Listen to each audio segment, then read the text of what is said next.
दारव्हा उपजिल्हा रुग्णालयात अत्याधुनिक डायलिसिस सेंटरचे लोकार्पण, परिसरातील रुग्णांना मोठा दिलासा। यवतमाळ जिल्ह्यातील दारव्हा येथील उपजिल्हा रुग्णालयात आरोग्य सुविधेच्या दृष्टीने एक अत्यंत महत्त्वाचा प्रकल्प साकार झाला आहे।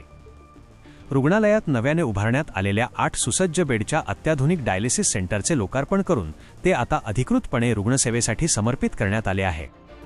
या नव्या सुविधेमुळे दारव्हा शहर आणि परिसरातील रुग्णांची मोठी गैरसोय दूर होणार आहे। विशेष म्हणजे दारव्हा तालुक्यातील हे पहिलेच डायलिसिस सेंटर आहे। यापूर्वी या भागातील मूत्रपिंड विकारग्रस्त रुग्णांना डायलिसिसच्या उपचारासाठी वारंवार यवतमाळ किंवा इतर मोठ्या शहरांच्या ठिकाणी धाव घ्यावी लागत होती। यामध्ये रुग्णांचा वेळ आणि पैसा तर खर्च व्हायचाच, शिवाय प्रवासाचा शारीरिक त्रासही मोठ्या प्रमाणावर सहन करावा लागायचा। आता दारव्हा येथेच हे केंद्र सुरू झाल्यामुळे स्थानिक स्तरावरच सुलभ, दर्जेदार आणि नियमित उपचार मिळणे शक्य झाले आहे। या अत्याधुनिक सेंटरमुळे डायलिसिसची गरज असलेल्या रुग्णांचा आर्थिक भार कमी होणार असून त्यांना तातडीने उपचार मिळण्यास मदत होईल। ग्रामीण भागातील आरोग्य सेवांचा दर्जा अधिक सक्षम आणि लोकाभिमुख करण्याच्या दिशेने हे एक आश्वासक पाऊल मानले जात आहे। यामुळे गरीब आणि गरजू रुग्णांना मोठा आधार मिळणार आहे।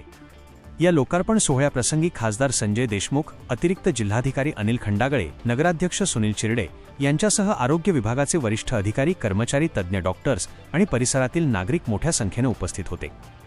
या सुविधेमुळे दारव्हा उपजिल्हा रुग्णालयाच्या शिरपेचात आणखी एक मानाचा तुरा रोवला गेला असून नागरिकांनी याबद्दल समाधान व्यक्त केले आहे।